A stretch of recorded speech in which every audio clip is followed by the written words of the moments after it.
Olá, como vai? Tudo bem? Hoje tem o Conversa na Madrugada, logo após o Jornal do SBT. E no programa de hoje, nós vamos bater um papo com o presidente da UAB, a secção Pernambuco, o Dr. Jaime Asfora. Então não esqueça, logo após o Jornal do SBT, nós estaremos com Conversa na Madrugada. Até lá, hein?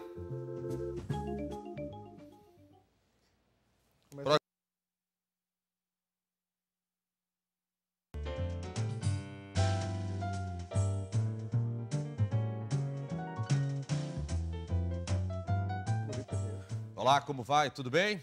Espero que esteja tudo bem com você. Muito grato. Para você que acompanha o Conversa na Madrugada, a gente aqui abraça todos os amigos do estado. Nós falamos para todo o estado de Pernambuco através da TV Jornal Recife e a TV Jornal Caruaru. Então abraço os amigos dos sertões do Araripe, São Francisco, Pajeú, pessoal do Agreste Meridional, Setentrional, toda a região metropolitana, Zona da Mata, enfim. Muito grato pela audiência.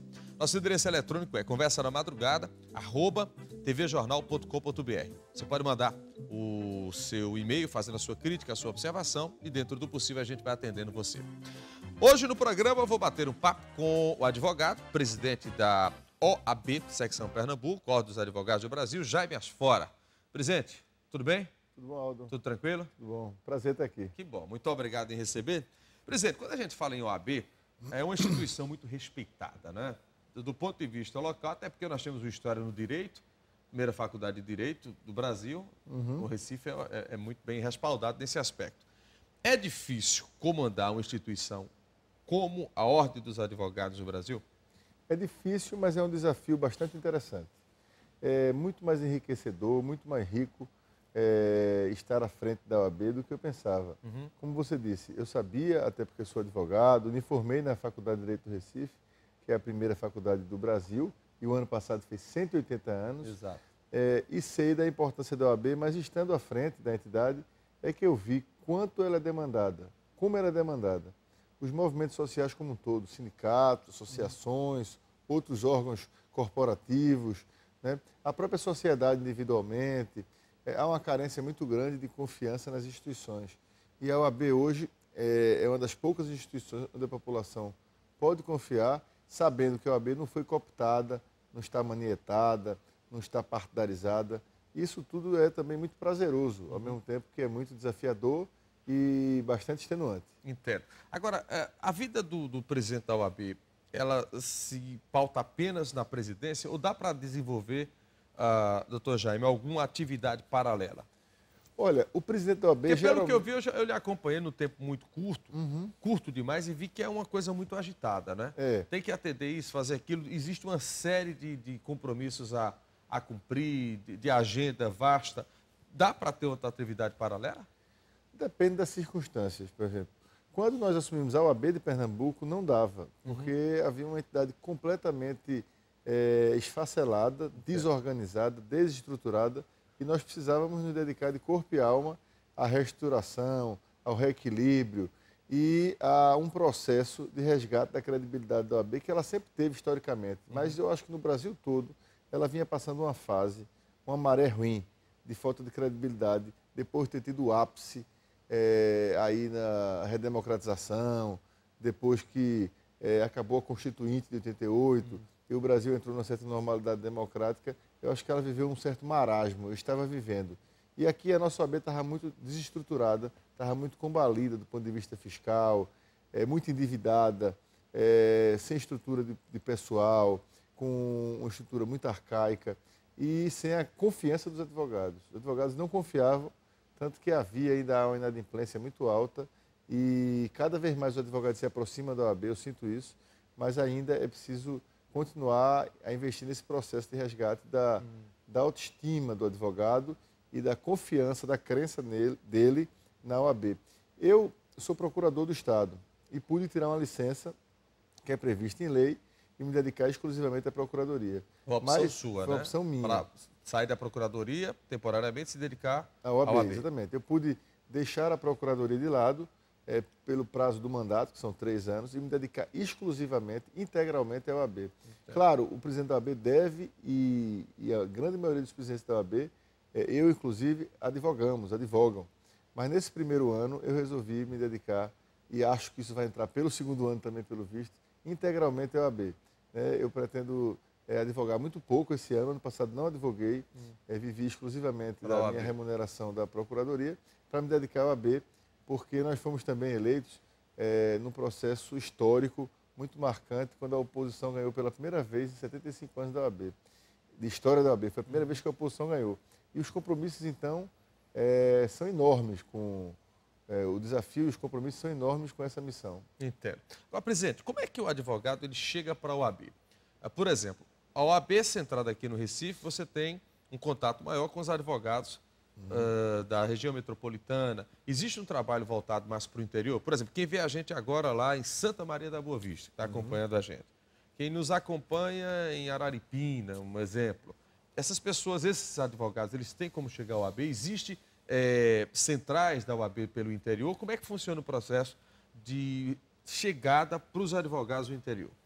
Isso é muito importante e é fundamental a gente ver programas como o seu, que tem penetração, como você falou, capilaridade nos sertões, nos agrestes todos. Nós temos a OAB estruturada como uma federação. Tem a OAB federal, tem as OABs dos estados, somos 27 estados no Brasil, e tem as OABs subseccionais, que são as OABs municipais. Não são todos os municípios que têm sede de OAB. Os principais e alguns municípios médios.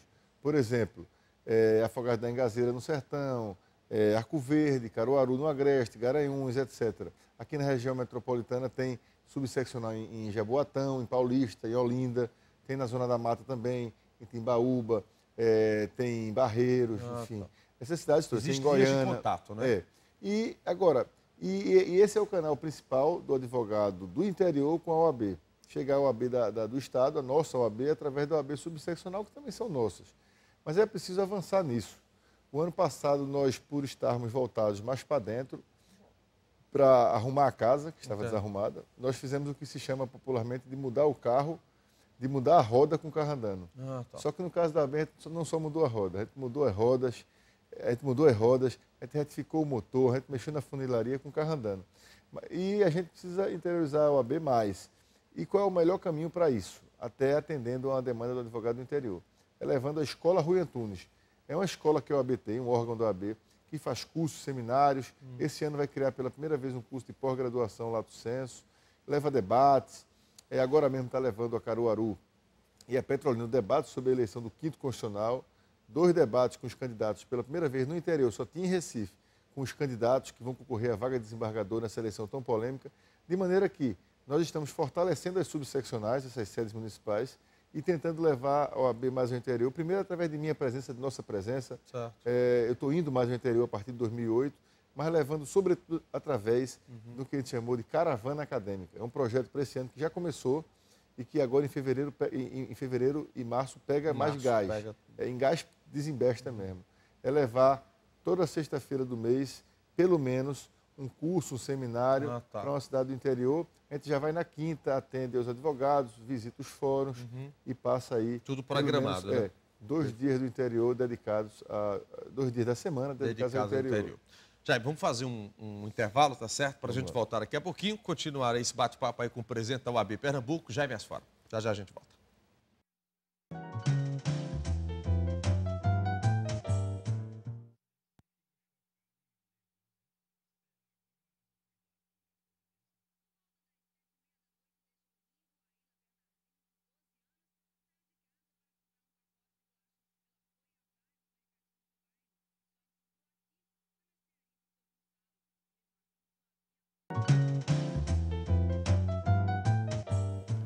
Começa na madrugada, segue. Hoje estamos batendo papo com o presidente da OAB, secção Pernambuco, Jaime Asfora. O nosso endereço eletrônico, conversanamadrugada@tvjornal.com.br. Presidente, qual é a sua opinião sobre essa questão que é muito debatida? Eu já ouvi o senhor outras vezes no rádio, a respeito dessa proliferação de curso de direitos no Brasil. Tem que ter critério para ser instituição e formar advogados? Sem dúvida. O debate é se o ensino de direito é de boa qualidade ou de má qualidade. Só tem esses dois extremos, ou é ou não é? Ou é ou não é. Claro que o curso pode ser de excelência, pode ser um curso razoável, mas os cursos ruins têm que ser extirpados, têm que ser banidos. Houve um boom, um crescimento avassalador do ensino de direito no Brasil desde o primeiro governo Fernando Henrique. Até a ditadura não havia curso particular. Na ditadura foi aberto a iniciativa privada ao ensino Universidade de Direito. Isso estagnou um pouco e teve um segundo momento de crescimento a partir do governo Fernando Henrique. Hoje nós temos 1.100 faculdades de Direito no Brasil. Puxa. Você veja em Pernambuco, são 27. Quando eu me formei, faz 27 faculdades de Direito em Pernambuco. Quando eu me formei, em janeiro de 93, há 15 anos atrás, havia 4. Você veja, aumentou de 4 para 27. É um absurdo. Se se mantivesse essa proporção, que eu acho que não vai se manter, porque o Conselho Federal da OAB e o Ministério da Educação estão sendo agora sintonizadamente muito mais rigorosos com esses cursos, você teria em 2010 5 mil cursos de Direito no Brasil. 5 mil? Até há pouco tempo, até o ano de 2007, começo de 2007, se formavam 3 bacharéis de Direito por hora no Brasil. Puxa! É um absurdo. Foi um número vertiginoso esse crescimento que começou ainda assim no primeiro governo Lula, mas a partir do ano passado, de fevereiro do ano passado, através de uma portaria do ministro Fernando Haddad, atendendo uma recomendação da OAB Federal, houve o estabelecimento de normas mais rígidas e a fiscalização começou para valer. Prova disso, como medida concreta, exemplo disso, é que semana passada, mês passado, houve o fechamento, a determinação do fechamento em relação a 20 cursos de 6 mil vagas. 20 cursos de Direito. O Ministério da Educação e a OAB chegaram para esses 20 cursos que foram considerados muito ruins e disseram, no primeiro momento vocês vão ter que cortar 6 mil vagas. E no segundo momento, se não se adequarem, vão fechar. Puxa, isso que tem que ser feito. Uhum. Mais rigor, né? Mais rigor. Agora, veja, presidente, uma vez que o estudante de Direito ele se forma, ele é bacharel, ele vai fazer a prova da OAB. É na prova que você tem um processo de triagem maior do profissional da OAB? A prova da OAB ela existe desde 64 e tornou-se obrigatória. E a prova é o temor para muitos estudantes de Direito, né? É o temor para muitos, mas é uma garantia para todos, eu acho. A prova começou a ser obrigatória em 94 e hoje ela é fundamental. Houve até alguns alunos de Direito no Rio de Janeiro, na Vara Federal do Rio, há pouco tempo atrás, conseguiram eliminar para se inscrever na OAB sem fazer a prova.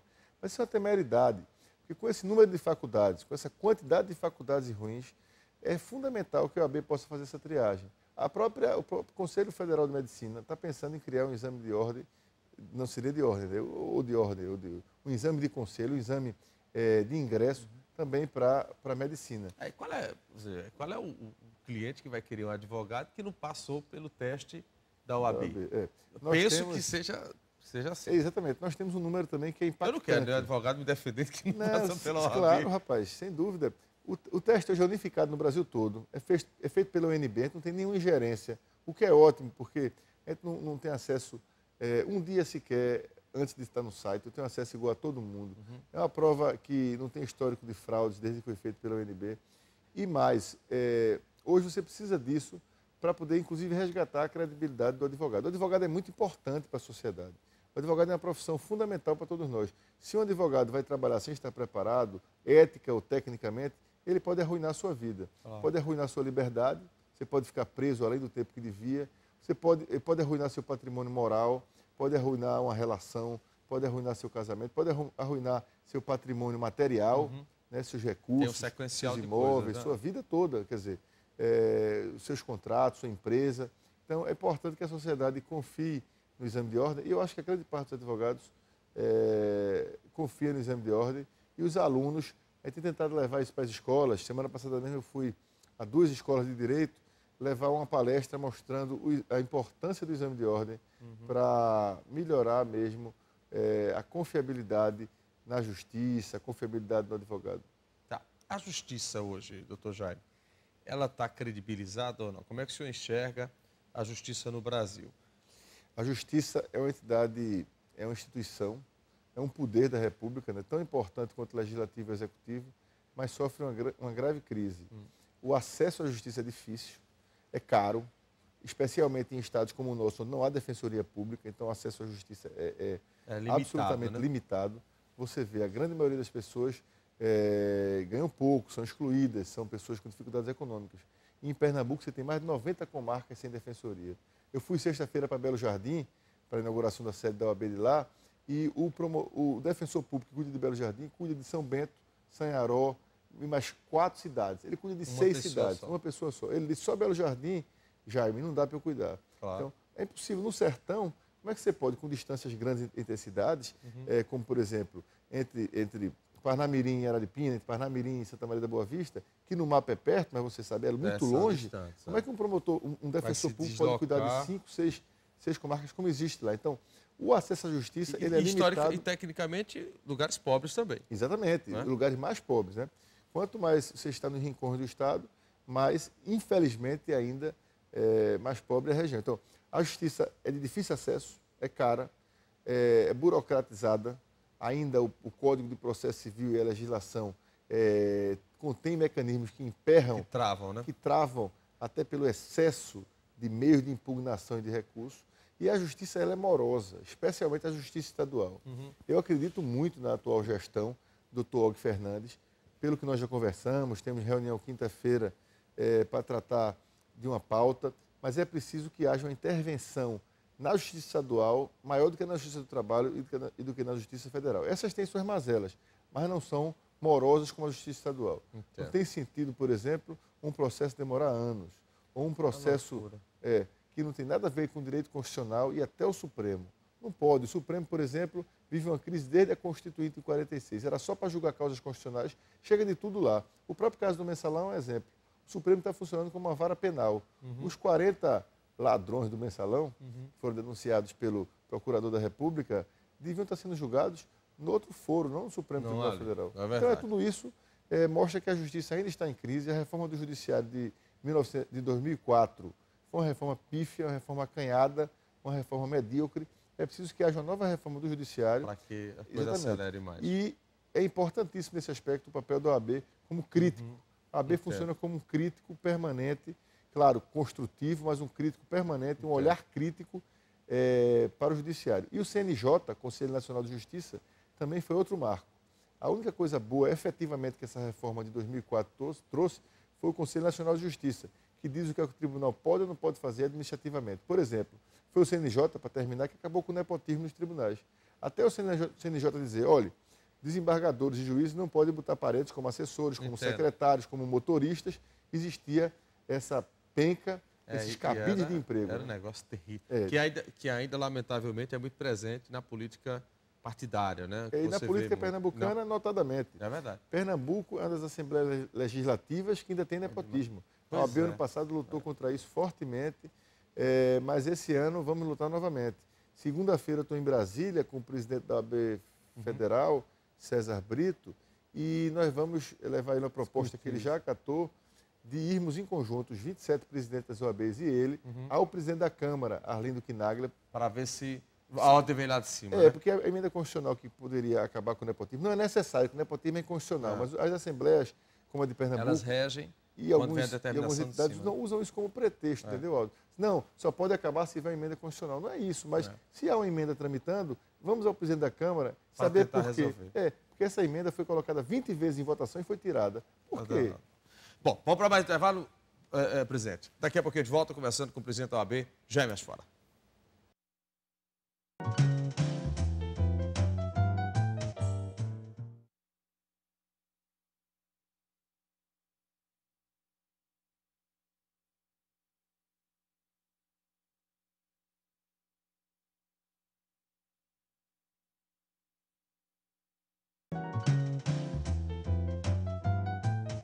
Presidente da OAB, Jaime Asfora, conosco aqui no Conversa na Madrugada. Presidente, nós falamos aí da importância da OAB nos 2 primeiros blocos e sobre, do ponto de vista da fiscalização que a OAB exerce junto a algumas instituições do país. Isso é importante porque, de certa forma, o povo fica, penso eu, que com mais um órgão, mais instituição que pode se apegar. O povo se apega à imprensa, né, e a algumas instituições também. Qual é o seu posicionamento? E aí, como advogado e talvez como presidente da instituição da OAB, com relação a essa questão de maioridade. Se fala muito em diminuição, se fala muito em não diminuir, vem debate de instituições a favor e contra.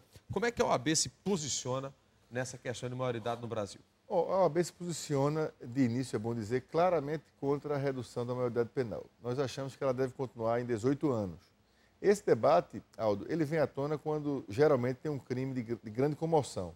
A morte do menino João Hélio no Rio. O menino foi arrastado, um crime bárbaro, chocou, um crime hediondo. Mas o problema não se resolve no calor dessa emoção. A emoção é importante, a comoção é importante, mas não se resolve. Quando a Glória Pérez foi assassinada, A Glória atriz. Pérez não, a atriz, A filha da a filha da Glória Pérez, Daniela Pérez. Daniela Pérez. Endureceu-se a legislação penal naquele momento e isso não resolveu o problema da criminalidade.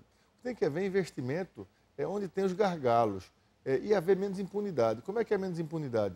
Punindo os corruptos, punindo quem não cumpre o seu dever, inclusive na justiça e na polícia, no Ministério Público.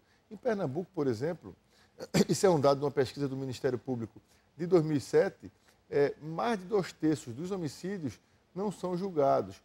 Uns porque os inquéritos são mal feitos, os inquéritos policiais, outros porque não há sequer inquérito e outros porque os processos prescrevem.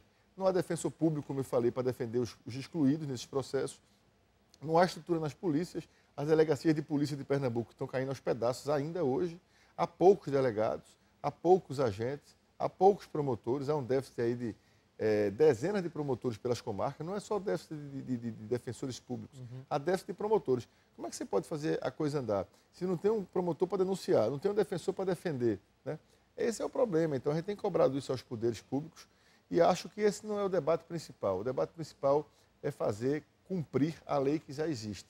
A lei que já existe hoje, se for cumprida, e se as pessoas que descumprem suas funções, quer sejam juízes, até advogados mesmo, sejam punidos, forem punidos, a coisa anda, né? O Estatuto da Criança e do Adolescente, qual é a observação que o senhor faz do ECA? Ele tem que ter alterações ou não? Ele tem que ser cumprido, como você está dizendo aí também. Ele tem que ser cumprido na parte positiva, não só na negativa. Eu vou explicar por que isso. Mas o ECA precisa ser modificado também. Nós propusemos uma mudança ano passado, a OAB Federal, com nosso apoio, para não reduzir a maioridade penal, mas aumentar o tempo de internamento. O tempo de internamento hoje vai até 3 anos. É o máximo, né? É o máximo. Nós estávamos propondo dobrar isso, e até 6 anos. Isso é uma medida. Há outras medidas que podem ser tomadas, mas o mais importante é você cumprir o que ele tem de positivo. Por exemplo, o ECA diz que não pode haver criança usando drogas na rua sem assistência do poder público, sem escola. E o que mais tem são crianças cheirando cola nas ruas do Recife. Ali, quando a gente desce da OAB mesmo na Rua do Imperador, você sabe, é uma calamidade. É um negócio até que deixa a gente de baixo astral, deixa a gente deprimido. Às vezes eu vou para casa já cansado, quando eu vejo aquilo ali, eu saio ainda mais desmotivado. E já faz parte do cartão postal, né, da cidade. Um cartão postal feio, um cartão postal negativo, que a gente precisa erradicar. Há um projeto, nós estamos criando, inclusive agora, esse mês ainda, de fevereiro, a Comissão da Criança e do Adolescente. E quem vai presidir essa comissão é um advogado que já trabalhou no Centro do Helder Câmara, que é professor do Estatuto, professor de Direito Penal. Então, a gente está agregando um bocado de gente para essa comissão. Quer dizer, isso tudo foi formulado desde o ano passado ou não? Desde o ano passado. Vem se formulando para poder chegar... Para poder chegar à comissão e nós podermos ajudar, cobrando, fiscalizando e propondo alternativas e sugestões os poderes públicos. Porque, a rigor, isso é obrigação do Estado com apoio das prefeituras. Não é obrigação nem só do Estado, nem só da prefeitura, é dos dois. Exato. Há dinheiro federal para isso. Há dinheiro no Ministério da Justiça para isso. Para um programa e para programas desse tipo. Mas não há efetivamente nada de concreto. Mas a questão política, é vontade política, presidente? Falta, você acredita ou não? Acho que falta coragem. Ou tem omissão também da sociedade nesse aspecto? Acho que as duas coisas. As duas coisas. É preciso que nós não contribuamos com isso, mantendo esse status quo. Por exemplo, quem dá dinheiro no sinal para uma criança, eu acho que não está contribuindo para melhorar a vida daquela criança. Muitas vezes é uma criança de aluguel que está ali com a mãe perto, monitorando. É uma criança, às vezes, que não é nem filha daquela pessoa, mas está recebendo para estar ali na rua. Então, é preciso não estimular isso. Já tem que pegar esse menino, botar na escola, Exatamente. dar atividade esportiva certamente ele o dia todo. Quem tem uma empresa, por exemplo, pode contribuir. O Estado já tem um programa que visa não construir novas unidades, mas estimular unidades de responsabilidade social e empresas. Por exemplo, há pouco tempo eu estive na Serra do Machado e visitei o trabalho da Fundação Pedro Paz Mendonça. Negócio notável, porque a escola não só atende a 300 pessoas, mas atende com muita qualidade. Ali, né? É outro mundo. Quando exatamente. Ali... Você já foi lá? Já. Exatamente, parece outro mundo. Um enclave de primeiro mundo, numa região tão pobre como a gente tem aqui no Araripe, como a gente tem aqui no Sertão de São Francisco. E toda eu fiquei emocionado. Ali, né? Tem a pracinha, tudo é muito bem. Você tem, inclusive, uma coisa que pouca gente vê.